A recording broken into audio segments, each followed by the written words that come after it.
The TSP has various rules and features that, for you to be successful, require that you understand how to use them best. We work with federal employees across America, and we have a good understanding of what works well in the TSP as well as what doesn't. And so today we're going to discuss the 4 pillars that will help you in being successful in your TSP investing. And the first pillar of successful investing is your asset allocation. Now, the first thing I want to point out here is that this is different than being diversified. Your asset allocation is the mix of investments within your TSP. And when you're putting that together, there's a few subsections that you need to think about. The first is you need to determine your plan around your TSP.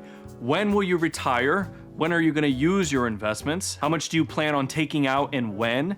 All questions that should be answered. Then and only then can you determine the second thing, which is your stocks to bonds allocation. Now, this could be something like, okay, I want to hold an 80-20 in my TSP, or maybe a 70-30, or a lot of retirement people use a 60-40. This is a common one for folks. And the way you determine this allocation has to come from the plan. And so once you determine what your stock to bond allocation is, that's when you can start to build your asset allocation. So in this case, this is where you start to build the assets of your stocks and your bonds. So for instance, let's say out of stocks we're at 70 and bonds we're at 30. Perhaps you determine that half of your stock portion should make up something like the S&P 500. And so obviously that means 35% of your 70% in stocks is going to be in the TSP C fund, because that's what the C fund represents. And so then you might determine, well, you know what, the other half of my stocks are going to make up the S and I funds in the TSP. And let's say for the bonds, of course, you're just going to use the F fund. Again, this is just an example, so don't use these numbers for yourself, but I wanted to show you how you should be thinking about your asset allocation within the TSP. And then of course, as time goes on, you need to make sure you're not drifting away from your target allocation set forth by your plan. And so as your life changes, as the markets change, as the economy changes, you need to be making changes along the way too. Next up is diversification. And first, let me point out that the TSP core funds are essentially index funds. Now, this basically means that the CSI and F funds represent different swaths of the markets. Index funds by nature are a bunch of stocks according to that index, and so they are well diversified inside their own index. It's essentially a big pool of different investments that make up a part of the markets. So as a TSP participant, you've got that going for you already, which is a good thing. But folks, here's a challenge I want to bring up that federal employees rarely think about. When you think about your stock choices in the TSP, you really only have 3 of the core funds, C, S, and I. And for your bond choices, well, you have the F fund. So the good thing here is that you don't have many choices, so you save yourself from what I like to call analysis paralysis.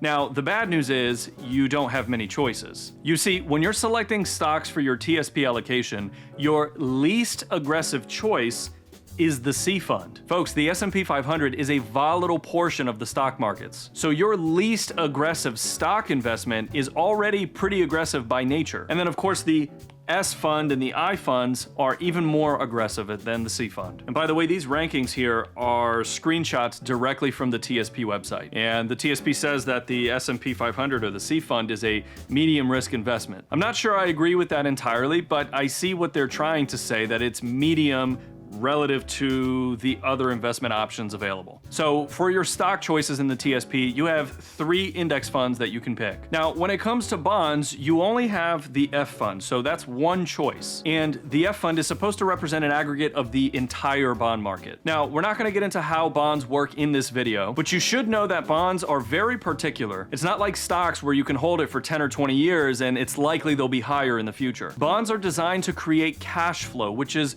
critical for people who are entering and in retirement. You see, what makes people successful up until their retirement is very different than what will allow them to continue being successful through retirement. It's no longer about getting the maximum growth and being heavily invested in the C fund. It's much more about stability and consistency through your retirement. You want to be preserving the wealth that you have accumulated at this point while still making sure you're growing it fast enough so that you can keep on using it. Retirees want want to make sure that that monthly income they get from their portfolio is supplementing their FERS, pension, and their Social Security. Now, something to note, of course, I did not include the G fund. That's in its own category. It's essentially a cash position. Now, folks, I want to take just a second and clarify something here.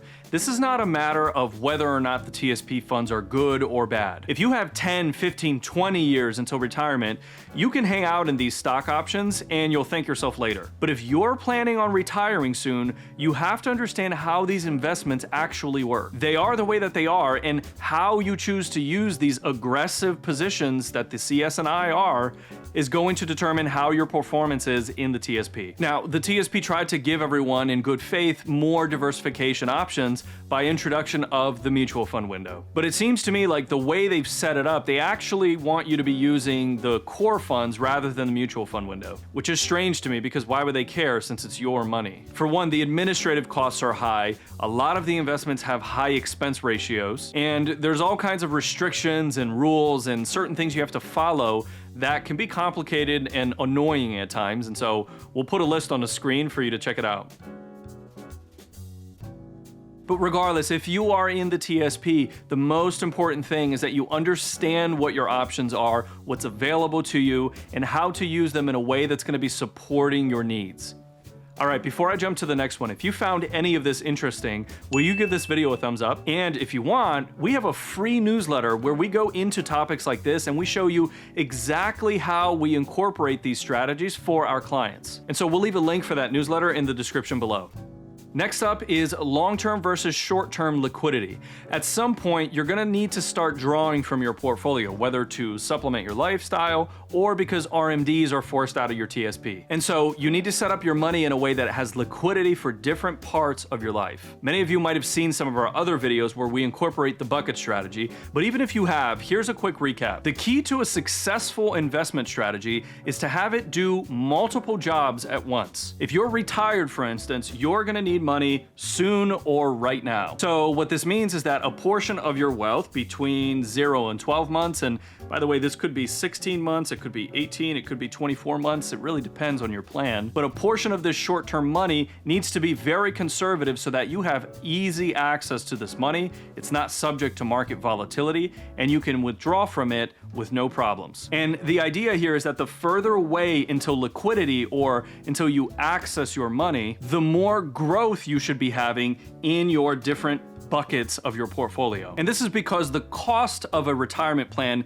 it can vary greatly depending on families, but for most of the folks that we work with, it's not unusual for it to be several millions of dollars in terms of the total cost of your retirement. So what that means is your investments have to be growing fast enough because future you is gonna need money as well, and you have to outpace inflation.